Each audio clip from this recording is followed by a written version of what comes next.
बात है आपका अपने चैनल हिंदी जीके ट्रिक्स पर। आज के इस वीडियो में हम बात करने वाले हैं अग्नाशय यानी पैनक्रियाज, और इससे जितने भी क्वेश्चंस पूछे जाते हैं, जो भी एग्जाम्स में आते हैं, उन सबको हम आज इस वीडियो में डिस्कस करेंगे। तो बने रहिए चैनल के साथ। चैनल को सब्सक्राइब कर लीजिए, वीडियो को लाइक करना ना भूलें। चलिए करते हैं शुरू। अग्नाशय यानी पैनक्रियाज, यह मानव शरीर की दूसरी सबसे बड़ी ग्रंथि होती है। मानव शरीर की दूसरी सबसे बड़ी ग्रंथि, सबसे बड़ी ग्रंथि कौन सी होती है? यकृत होती है, जो मैंने आपको यकृत वाले एपिसोड में बताया हुआ है। और ये जो होती है अग्नाशय यानी पैनक्रियाज, ये मानव शरीर की दूसरी सबसे बड़ी ग्रंथि होती है। यह एक अंतःस्रावी यानी नलिका विहीन और बहिस्त्रावी दोनों प्रकार की ग्रंथि है। वेरी मोस्ट इंपोर्टेंट ऑप्शन यानी क्वेश्चन आपसे पूछा जाएगा कि निम्नलिखित में से कौन सी एक अंतःस्रावी और बहिस्त्रावी ग्रंथि है? तो कौन सी है? अग्नाशय। ये दोनों प्रकार की क्या है? एक ग्रंथि है। यह छोटी आंत के यू आकार वाले भाग में स्थित होती है। कौन से आकार में? यू आकार वाला जो भाग होता है उसमें स्थित होती है। यह आमाशय के ठीक नीचे पीले रंग की एक ग्रंथि है। तो इसका रंग कैसा होता है? पीला होता है, यानी ये पीले रंग की होती है। अग्नाशय का एक भाग क्या कहलाता है? लैंगरहैंस की द्वीपिका कहलाता है। अग्नाशय का ही एक भाग है जो लैंगरहैंस की द्वीपिका कहलाता है, जिसे हम आगे डिस्कस करेंगे। तो लैंगरहैंस की द्वीपिका यानी आइसलैट्स ऑफ लैंगरहैंस, यह अग्नाशय का एक भाग होता है, जैसे कि मैंने आपको बता दिया है। इसकी खोज लैंगरहैंस नामक वैज्ञानिक ने की थी और इन्हीं के नाम पे जो इसका नाम रखा गया है। लैंगरहैंस की द्वीपिका के एल्फा कोशिका यानी एल्फा सेल में क्या होता है? ग्लूकोन। बीटा कोशिका यानी बीटा सेल से इंसुलिन, और गामा सेल से यानी गामा कोशिका से सोमोटोस्टेटिन नामक हार्मोन निकलता है। ये वेरी मोस्ट इंपोर्टेंट है, काफ़ी ज़्यादा ये एग्जाम में पूछा जाता है, और खासकर आपको ये इंसुलिन वाला ध्यान रखना है कि जो इंसुलिन है, ये इंसुलिन, ये जो हार्मोन होता है, ये कहाँ से निकलता है? तो जो लैंगरहैंस की द्वीपिका, इसके बीटा कोशिका यानी बीटा सेल्स से निकलता है, और अल्फा से ग्लूकोन और गामा से सोमैटोस्टेटिन निकलता है। अब बात कर लेते हैं इंसुलिन की। यह अग्नाशय के एक भाग लैंगरहैंस की द्वीपिका के बीटा कोशिका द्वारा स्त्रावित होता है। ये मैंने आपको अभी पीछे ऊपर बताया है।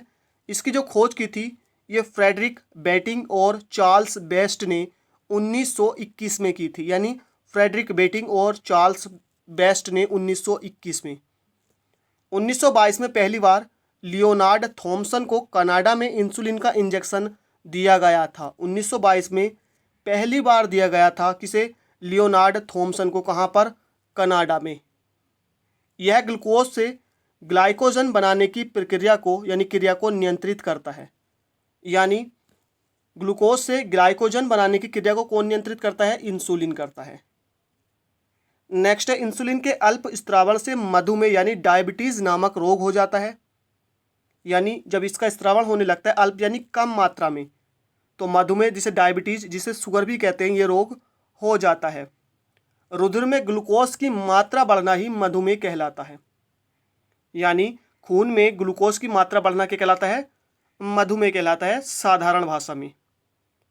इंसुलिन के अतिस्रावण यानी जब इसका ज़्यादा स्रावण होता है, तो ये हाइपोग्लाइसीमिया नामक रोग हो जाता है, जिसमें जनन क्षमता तथा दृष्टि ज्ञान कम हो जाता है। अब बात कर लेते हैं ग्लूकोन से। मैंने जैसे आपको बताया था कि जो इंसुलिन है, ये बीटा कोशिका से निकलता है, और अल्फा कोशिका से कौन सा निकलता है? ग्लूकोन। यह ग्लाइकोजन को पुनः ग्लूकोज में परिवर्तित करता है। यानी ग्लाइकोजन को दोबारा से क्या है? ग्लूकोज में परिवर्तित करता है। अब बात करते हैं सोमैटोस्टेटिन के बारे में। ये गामा सेल से यानी गामा कोशिकाओं से स्त्रावित होता है। यह क्या है? यह पॉलीपेप्टाइड हार्मोन होता है, जो भोजन के स्वांगीकरण की अवधि को बढ़ाता है। यह गामा कोशिकाओं से स्त्रावित होता है। ये मैंने आपको पहले ही बता दिया था। अब बात कर लेते हैं अग्नाशयी रस के बारे में, यानी पैनक्रियाटिक जूस के बारे में।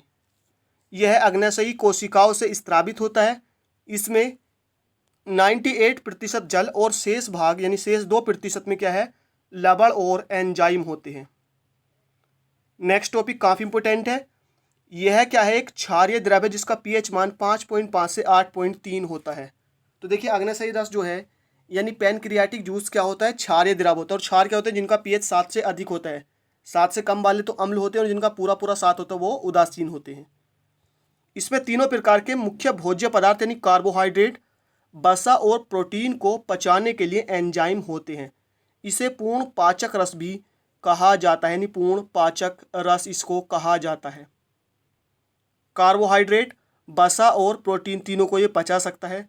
तो क्वेश्चन डायरेक्ट पूछा जाएगा कि किसे पूर्ण पाचक रस कहा जाता है, तो पैनक्रियाटिक जूस को। अब देखिए जो नेक्स्ट हमारी वीडियो आने वाली है वो है मनुष्य में पाचन क्रिया यानी इसी सीरीज की। तो आप उसको देखने के लिए चैनल को सब्सक्राइब कर लीजिए, जिससे कि आपको नोटिफिकेशन मिल जाए जब भी हम वीडियो अपलोड करें। तो थैंक यू फॉर वॉचिंग, मिलते हैं नेक्स्ट वीडियो में।